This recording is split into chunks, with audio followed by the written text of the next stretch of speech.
Welcome to my second episode. I promised that we would document muffin time, and so without further ado, here we go. So we've got all the components. Muffin, two monsters, a dog, a cat, and that other cat that was sniffing around already, being a little nuisance. Little Bean. So what I do is I offer a piece of muffin to Piper, who eats it, and a piece of muffin to Beaky, who eats it, and a piece of muffin to Suki, who eats it. And that's essentially the whole process. I mean, I eat some too, also, but you get the gist of it. It is August 20th, which is 13 days until my birthday, and today my right hand is feeling a lot better. Hand and wrist both seem to be fairly functional, which is kind of magical. I am not entirely back on track yet, but I do want to try the pastels with my dominant hand. So I'm going to go ahead and draw a picture, and it's not going to be one of the pictures that I owe anyone, and I'm so sorry about that.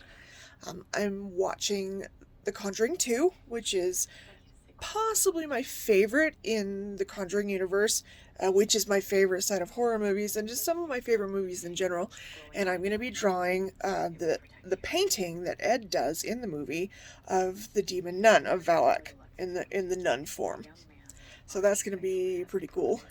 And with my right hand, hopefully I'll be able to make it look really nice. So let's go. I love her so much. Oh, him too.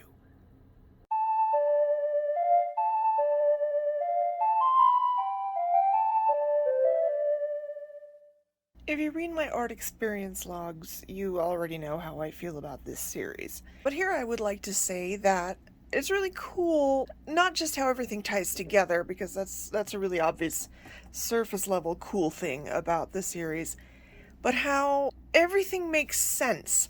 You know, maybe not the first time through, but when you watch it again, you go, oh yeah, I see now.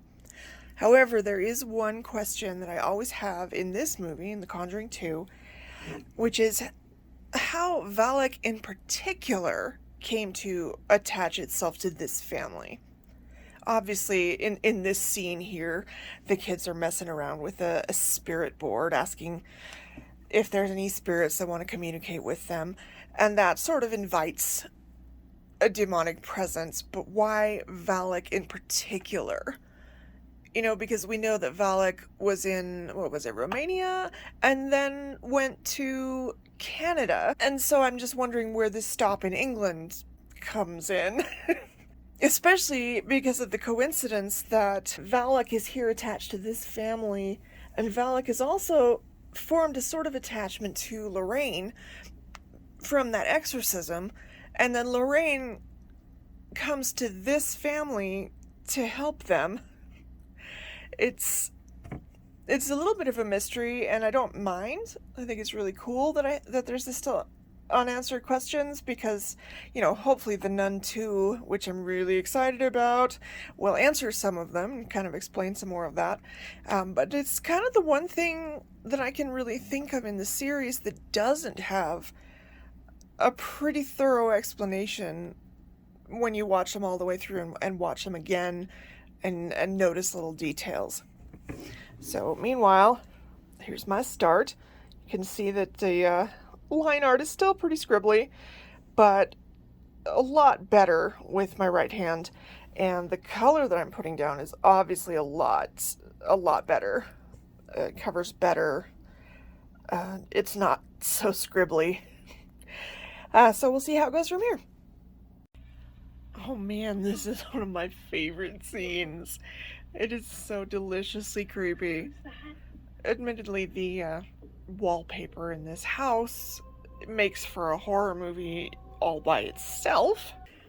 Okay, here comes my favorite scene in this entire movie. Oh my gosh. Oh, look, he was disguised as the dog.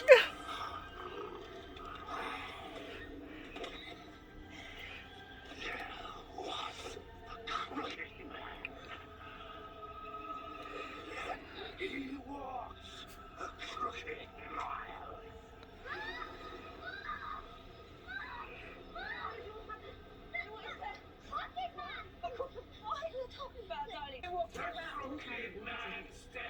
Forth and rang the crooked bell, and thus his crooked soul spiraled into a crooked hell.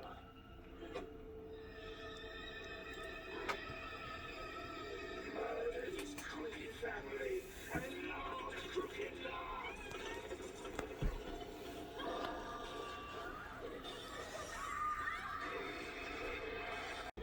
I cannot tell you how much I love this scene. Like, I literally have tears running down my face already, and it just started. It serves multiple purposes in the storytelling process. It provides a moment of contrast, which makes the more intense, scary scenes more intense and more scary than they would have been if we hadn't had this moment of downtime, of relaxation and pleasantness. And it demonstrates the Warrens' dedication to helping the people that they're helping in every possible way. You know, in these movies, obviously a couple of them don't feature the Warrens, but they're also very much about the Warrens and their goodness, their willingness to help, their love for the people that they're helping. And then beyond that, it demonstrates the relationship between Ed and Lorraine, which is just the sweetest thing in the world. Like, I ship them so hard. You don't often see me shipping canon couples, to be honest. But, you know, but just look at them. Look at this goofball singing this dorky song and staring lovingly at his wife. It's just, oh, it gets me every time.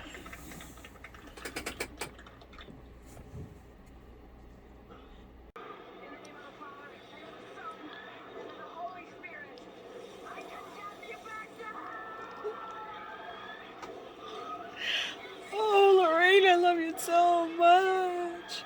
Oh, she's so cool. This is where we are. Okay, I still have about 20 minutes left before I need to pack up and go to bed. But the movie is over, so here comes an episode of Sophia the First, which is my favorite TV show. Yay! Oh, I love Sophia so much. Okay, so here we are. It's looking really good so far, I think. Like, I really like the face. It, obviously doesn't really look like the reference image, but I'm okay with that. Really, it just needs to look like what it is, and it should be recognizable to anybody familiar with the movies. And now it's bedtime.